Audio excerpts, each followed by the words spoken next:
Hello दोस्तों, आज मैं फिर हाजिर हो गया हूँ एमएस एक्सेल ट्यूटोरियल के लेसन नंबर 9 में। आज मैं आपको बताने वाला हूँ कस्टम व्यू के बारे में। कस्टम व्यू को कैसे क्रिएट करेंगे, उसको कैसे डिस्प्ले करेंगे, फिर उसको कैसे डिलीट करेंगे, इन चीज़ों के बारे में आज आपको बताने वाला हूँ। तो चलिए शुरू करते हैं। इससे पहले मैं आपको बता दूँ कि अगर अभी तक आपने मेरे यूट्यूब चैनल हनफिया टेक्निकल को सब्सक्राइब नहीं किया है तो ज़रूर सब्सक्राइब कर ले। साथ में बेल आइकन को भी दबाएँ ताकि आने वाली हर वीडियो का नोटिफिकेशन आपको सबसे पहले मिले। साथ ही मैं आपको ये बता देना चाहता हूँ कि अगर आप कोरल ड्रॉ भी सीखना चाहते हैं तो आप इस तरह से मेरे चैनल पे आने के बाद यहाँ पे प्लेलिस्ट पे क्लिक करेंगे। यहाँ पे आने के बाद आपको एक यहाँ पे पूरा एक सीरीज़ मिलेगा, ठीक है ना, कोरल ड्रॉ का। यहाँ पे इस पर आप क्लिक करके आप कोरल ड्रॉ की वीडियो 1 बाय 1 आप सीख सकते हैं। तकरीबन 80 के आसपास इसमें वीडियो है, तो वो वीडियो देख करके आप कोरल ड्रॉ भी सीख सकते हैं। अभी एमएस एक्सेल ट्यूटोरियल चल रहा है तो आप यहाँ पे क्लिक करके एमएस एक्सेल ट्यूटोरियल देख करके आप एमएस एक्सेल भी सीख सकते हैं। अब आते हैं अपनी टॉपिक पे। कस्टम व्यू क्या होता है? जैसे कि मान लीजिए कि ये एक आपके पास डेटा है, ठीक है। इसमें क्या है, जैसे मान लीजिए आपकी यहाँ पे टोटल एक्सपेंसेस कितने हुए, यानी कि आपने टोटल कितना कमाया है, टोटल इनकम कितनी हुई है, टोटल एक्सपेंसेस कितनी हुई है, ये है, ठीक है। फॉर एग्जांपल आप इसमें कुछ और ऐड करना चाहते हैं, किसी भी चीज़ का अगर प्राइस ऐड करना चाहते हैं, चाहे इसी वाले कॉलम को, ये कॉलम जी है, इसको आप हाइड करना चाहते हैं। जैसे मान लीजिए जिसको आप दिखाना चाह रहे हैं कि प्रॉफिट कितना हुआ है, तो वो आप क्या करना चाहें, सिर्फ प्रॉफिट वाला जो भी पार्ट है ये आप दिखाना नहीं चाह रहे हैं, बल्कि ये खुद देखना चाह रहे हैं, तो इसको आप हाइड करना चाहते हैं, ठीक है। तो ये अब ये है कि आपको बार बार इसको जब भी दिखाना होगा तो क्या करना होगा, आप इस पर क्लिक करेंगे, फिर इस पर हाइड करेंगे तो ये हाइड होगा। तो इस तरह से आप करेंगे तो इसमें बहुत ज़्यादा टाइम लगेगा। तो उसका एक बहुत ही अच्छा मेथड है कि जिसको आप हाइड कर सकते हैं, अनहाइड कर सकते हैं, जिसको दिखाना चाहते हैं उसके लिए। फॉर एग्जाम्पल समझिए इसको आप हाइड करके किसी और को दिखाना चाहते हैं, ठीक है ना, जैसे आम पब्लिक को ऐसे दिखाना चाहते हैं, तो यहाँ पे हाइड पे क्लिक करेंगे और यहाँ पे देखिए एक ऑप्शन मिलेगा आपको व्यू का ऊपर में, तो इस व्यू पे क्लिक करेंगे और यहीं पे आपको एक ऑप्शन मिल जाएगा कस्टम व्यू का, इस पर आप क्लिक करेंगे। यहाँ पे क्लिक करने के बाद आपको क्या करना है, यहाँ पे एक ऑप्शन मिलेगा ऐड का, इस ऐड पे क्लिक करेंगे और यहाँ पे आपको नाम देना है। नाम में क्या देना है, जैसे मान लीजिए पब्लिक लिख दीजिए, यहाँ पे पब्लिक आपने क्लिक किया और जैसे यहाँ पे ओके पे क्लिक करेंगे तो ये सेट हो गया, ठीक है ना। अब ये जो हाइड हुआ था इसको आप क्या कीजिए, इधर इस तरह से बढ़ा लीजिए। जो रो हाइड हुआ था ना इसमें, देखिए ये वाला जी वाला, तो आप इस जी वाले को आप बढ़ा लीजिए इस तरह से, ठीक है। ये दिखने लगा आपको। अब मान लीजिए ये, ठीक है ना, कि आपकी इनकम कितनी हुई है जिसमें से आपने इतना एक्सपेंसेस किया है, ठीक है ना।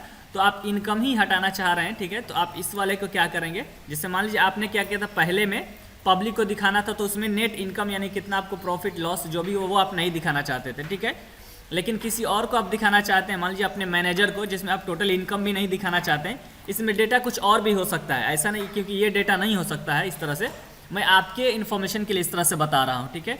तो इसको भी हाइड करेंगे। इसको हाइड करने के बाद फिर आप कस्टम व्यू पे आएंगे और यहाँ पे आने के बाद फिर यहाँ पे ऐड पे क्लिक करेंगे और यहाँ पे लिख देंगे मैनेजर, ठीक है। यहाँ पे ओके पे क्लिक करेंगे तो अब ये हो गया मैनेजर, यहाँ पे हो गया। इसको भी फिर आप क्या, फिर इसको भी हम यहाँ से हटा देंगे, ठीक है। तो इस तरह से दिखने लगा। इसी तरह से ये मंथ है, किस मंथ में कितनी आपकी आमदनी हुई है, ये मंथ ही आपको हाइड करना है। और ये आप जिसको दिखाना चाह रहे हैं उसको क्या करना है, मंथ आपको हाइड कर देना है। तो उसके लिए क्या करेंगे, यहाँ पे राइट क्लिक करेंगे और हाइड कर देंगे, ठीक है। और यहाँ पे आप मंथ हाइड कर रहे हैं और ये किसको दिखाना है, क्लाइंट को दिखाना है, ठीक है। तो अब यहाँ पे कस्टम व्यू पे क्लिक करेंगे, फिर यहाँ पे ऐड पे क्लिक करेंगे और इस तरह से आप लिखेंगे क्लाइंट, ठीक है। ये क्लाइंट आपने लिखा, ओके पे क्लिक करेंगे और फिर उसके बाद इसको हम क्या करेंगे, इसको हम इस तरह से करके एक्सपेंड कर देंगे, ठीक है। तो ये हट गया। अब आपको बताना ये चाह रहा हूँ कि देखिए आपने कस्टम व्यू का जो सेटअप है वो आपने कंप्लीट कर लिया है। अब फॉर एग्जांपल ये पूरा डेटा है, आप कहीं जा रहे हैं, ठीक है, और बस आपको दिखाना है, किसको, मैनेजर को दिखाना है। तो बस आप यहाँ पे व्यू पे आएंगे और कस्टम व्यू पे आएंगे और यहाँ पे ऑलरेडी मैनेजर है, यहाँ पे मैनेजर वाला सिलेक्ट करेंगे। सिलेक्ट करके आप यहाँ पे शो पे क्लिक करेंगे। जैसे यहाँ पे शो पे क्लिक करेंगे तो देखिए ये टोटल इनकम है वो हट गया, देख रहे हैं। अब क्या होगा, ये कुछ नहीं दिखेगा, मतलब टोटल इनकम जो भी था वो हट गया, ठीक है, और बाकी आपको दिखने लगा, ठीक है। इसी तरह से आप ये करना चाह रहे हैं कि नहीं, मुझे क्या कर पब्लिक को शो करना है, मैनेजर को नहीं, तो आप यहाँ पे क्या करेंगे, पब्लिक वाले पे आ जाएंगे, इसको सिलेक्ट करेंगे और यहाँ पे शो पे क्लिक करेंगे। तो अब देखिए इस तरह से आपको दिखने लगा। एक चीज़ और इसमें आपको बता दूँ, ठीक है। आप ये देखिए, जैसे कि आपने लीजिए कि मैनेजर को आपको दिखाना है, ठीक है ना। तो यहाँ पे जैसे मैं मैनेजर वाले पे क्लिक करता हूँ, मैनेजर वाले पे क्लिक करने के बाद ओके पे क्लिक करता हूँ, देखिए टोटल एक्सपेंसेस चला गया, लेकिन ये कस्टम व्यू है, इसको भी हमको हटा देना है, ठीक है। तो हम क्या करेंगे, यहाँ पे आएंगे, ठीक है ना, कस्टम व्यू पे आएंगे और यहाँ पे आने के बाद ये मैनेजर वाले को पहले सबसे पहले हम एक बार इसको डिलीट कर देते हैं, ठीक है। और डिलीट कर दिया मैंने। अब यहाँ पे क्या करेंगे, इसको कट कर देंगे। इसको हम हाइड करेंगे, इस वाले रो को हम हाइड करेंगे। अगर आपको 2-3 कॉलम अगर हाइड करना है तो इसको आप हाइड कर देंगे, टोटल इनकम। फिर ये वाला ए लिखा हुआ है इसको भी हम हाइड कर देंगे। अब कस्टम व्यू पे आकर के हम यहाँ पे ऐड पे क्लिक करेंगे और यहाँ पे हम लिख देंगे मैनेजर, ठीक है। अब यहाँ पे करेंगे ओके। तो अब आप देखेंगे, ठीक है, जैसे होम टैब में आ गया मैं। अब उसके बाद यहाँ पे जैसे आप व्यू पे आएंगे, व्यू पे आने के बाद कस्टम व्यू और यहाँ पे आप आएंगे मैनेजर पे क्लिक करेंगे। सबसे पहले तो मैं पब्लिक करता हूँ, ठीक है ना। पब्लिक पे क्लिक करने के बाद शो पे क्लिक करेंगे तो देखिए ये इस तरह से दिखने लगा, ठीक है। इसी तरह से उसके बाद फिर यहाँ पे आएंगे और मैनेजर पे क्लिक करेंगे तो देखिए ये चला जाएगा। मैनेजर पे आकर के यहाँ पे शो पे क्लिक करेंगे तो ये खत्म हो जाएगा, ठीक है।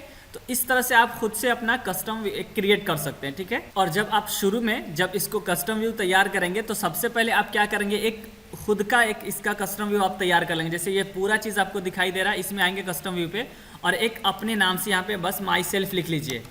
माई सेल्फ लिख करके ओके पे क्लिक कर लेंगे। इसमें क्या होगा कि जो आपको दिख रहा है ना, ये पूरा जब आपको देखना होगा तो पूरा डिटेल्स दिखेगा, लेकिन अगर किसी स्पेशल या किसी स्पेसिफिक पर्सन को दिखाना है तो आपको उसमें से कुछ चीज़ हट जाएगा। जैसे मैंने आपको बताया कि अगर मैनेजर को दिखाना है तो यहाँ पे कस्टम व्यू पे आएंगे। जैसे मैनेजर पे आप क्लिक करेंगे और शो पे क्लिक करेंगे तो देखिए क्या क्या हट गया। यहाँ टोटल इनकम हट गया, ठीक है। और उसके बाद यहाँ पे जो मैंने लिखा था डिटेल्स वो भी हट गया, ठीक है। इसी तरह से आप यहाँ पे कस्टम व्यू पे आएंगे, पब्लिक को दिखाना तो पब्लिक को जो भी दिखाना है इस पर सिलेक्ट करेंगे और शो पे क्लिक करेंगे तो देखिए ये पब्लिक को दिखने वाली चीज़ यहाँ पे आपको दिखने लगा। इसी तरह से आप सब चीज़ आपने कर लिया, लेकिन आपको खुद को देखना है तो खुद को तो पूरा डेटा देखना है। तो उसके लिए क्या करेंगे, कस्टम व्यू पे आएंगे और यहाँ पे माई सेल्फ वाला ऑप्शन आप सेलेक्ट करेंगे और इस पर आकर के आप शो पे क्लिक करेंगे तो देखिए ये पूरा आपको दिखने लगा।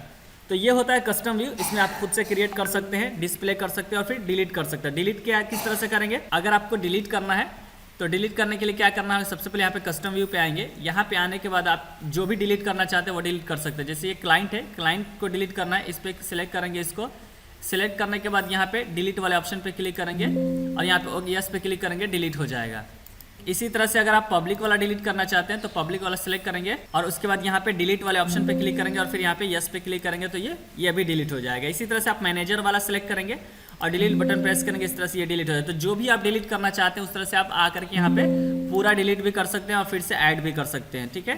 तो आज के लिए सिर्फ इतना ही, फिर मिलते हैं एक नई वीडियो के साथ। अगर वीडियो अच्छी लगी तो आप अपने दोस्तों के साथ ज़रूर शेयर कीजिए और अगर ये डेटा समझने में, ये MS एक्सेल ट्यूटोरियल समझने में किसी भी तरह की कोई परेशानी हो तो आप हमें कमेंट करके कमेंट बॉक्स में ज़रूर पूछ सकते हैं।